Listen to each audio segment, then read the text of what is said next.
Өрт өчүрүүчү өздүк курам ар дайым көчүрмөн даярдыкта туруш шарт. Анткени күтүүсүз кырдаал тынымсыз орун алып турат. Бул учурда өрт өчүрүүчү куткаруучулар тездик менен коргонуу кийимдерин кийип, кыска убакыт ичинде өрт болгон жерге жетип барышы кажет. Ал эми өрт өчүрүүчү унаалар болсо дайыма суу толтурулган абалда даяр турат.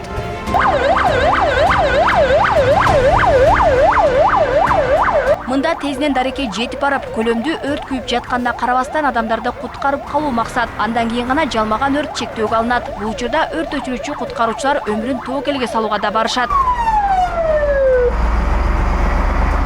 Арынбай Эсенбаев дал ушундай тартипте 7 жылдан бери татаал кесипти аркалап келет. Ал бул кооптуу жана жооптуу кызматы менен адамдарды кырсыктан сактап, жашоого үмүт жандыргандардын бири. Ал куткаруучу болуу үчүн ыкчамдык талап кылынаарын айтат.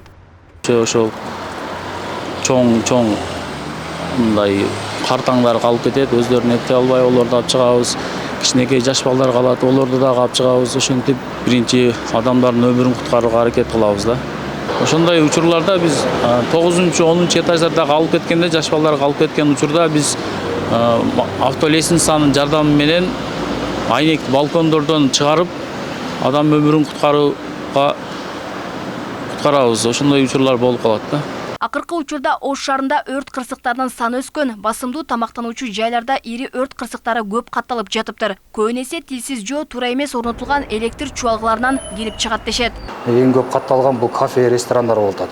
Ал жерде көпчүлүгү печке иштетет, электричество иштетет, ошолордун айынан өрт көп катталууда. Өзүңүздөр билгендей эле азыркы учурда мен оюмча бир 2-3 чоң кафелер күйдү, ресторандар күйдү, бильярдный клубтар күйдү. Эми элдер биринчиден алар өрт коопсуздугун сакташ керек. Талаптарга жооп бере тургандай кылып, нормага жооп бере тургандай кылып, биринчиден бардык өздөрүнүн ыңгайына жараша бардык шарттарды түзүш керек, анан кийин иштете билиш керек. Ош шаарындагы өрткө каршы куткаруу кызматтары жаңы техникалар менен жаңыланган. Бул куткаруучулардын ишин бир топ эле жеңилдеткен. Дегени менен көп учурда унаанын өрткө чыккан дарекке жетип баруусуна көйгөй жаралып турат. Автоунаабыз өздүк курам ар дайым күчүрмөн даярдыкта болот, эртең менен келет, кабыл алат бардыгы. Автомашиналарыбыз, өрт өчүрүүчү унааларыбыз ар дайым ичинде суусу менен, пенасы менен даяр турат. Биз кеч барганыбыздын бир себеби азыр жол тыгыны.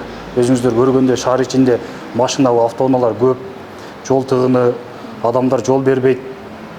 Негизинен жалпысынан алганда биздин өздүк курам 24 саат бою даяр турат, күчүрмөн даярдыкта турушат. Белгилей кетсек, Ош шаарында январ айынан бери 16 ири өрт кырсыгы катталган, анда келтирилген чыгымдар 6 миллион 41 миң 534 сомго жеткен. Алмагүл Байгызы, Белек Мусаев, Ош ТВ.